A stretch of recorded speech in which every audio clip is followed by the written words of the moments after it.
Sir ನಮಸ್ತೆ. ನೋಡಿ, government ನಕಾಶೆ ರಸ್ತೆ 20 ಅಡಿ ನಕಾಶೆ ರಸ್ತೆ ಇರುವಂಥದ್ದು.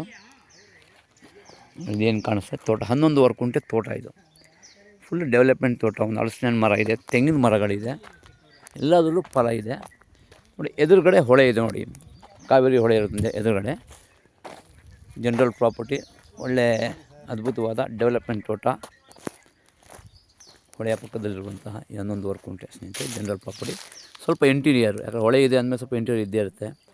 11 ಕುಂಟೆ, ಅಗಲ ಕಮ್ಮಿ, ಉದ್ದ ಜಾಸ್ತಿ. ಒಂದು 40 ಅಡಿ ರೋಡು ಅಗಲ ಬರುತ್ತೆ. ಇದೇ ರೋಡು, ಉದ್ದ ಇದೆ ಜಾಗ. ಜನರಲ್ ಪ್ರಾಪರ್ಟಿ ಸ್ನೇಹಿತರೆ. ನಾರ್ತ್ ಫೇಸಿಂಗ್ ಬರುತ್ತೆ ಸ್ನೇಹಿತರೆ. ಲ್ಯಾಂಡ್ ಇದು ನಾರ್ತ್ ಫೇಸಿಂಗ್ ಬರುತ್ತೆ. ಜನರಲ್ ಪ್ರಾಪರ್ಟಿ ಸ್ನೇಹಿತರೆ. 20 ಒಂದು 25 ತೆಂಗಿನ ಮರ ಬರುತ್ತೆ. ಒಂದು ಹಲಸಿನ ಹಣ್ಣು ಮರ ಇದೆ. ನೋಡಿ, ಹಲಸಿನ ಹಣ್ಣು ಮರ ಸೀಮೆ ಹುಲ್ಲು ಹಾಕಿದ್ರೆ. ಜನರಲ್ ಪ್ರಾಪರ್ಟಿ ಸ್ನೇಹಿತರೆ. ಚನ್ನಪಟ್ಟಣ ತಾಲೂಕು, ಹೊಳೆ ಪಕ್ಕದಲ್ಲಿರುವಂಥ ಜಾಗ. ಇದರಿಂದ ಹೊಳೆ ಕೇವಲ ಒಂದು 100 ಮೀಟ್ರ್ ಇದೆ ಹೊಳೆ.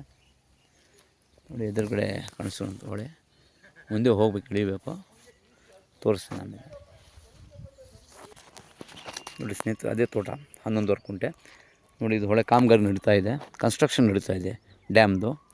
ಅದಕ್ಕೆ ನೀರು ಸ್ಟಾಪ್ ಮಾಡಿದ್ದಾರೆ. ಈ ಕಡೆ ರೋಡ್ ಕೆಲಸ ಕೂಡ ನಡೀತಾ ಇದೆ. ಹೊಸ ಬ್ರಿಡ್ಜ್ ಕೂಡ ಮಾಡ್ತಾಯಿದ್ದಾರೆ. ಅದಕ್ಕೋಸ್ಕರ ನೀರನ್ನು ತಡೆ ಹಿಡಿದಿದ್ದಾರೆ. General property.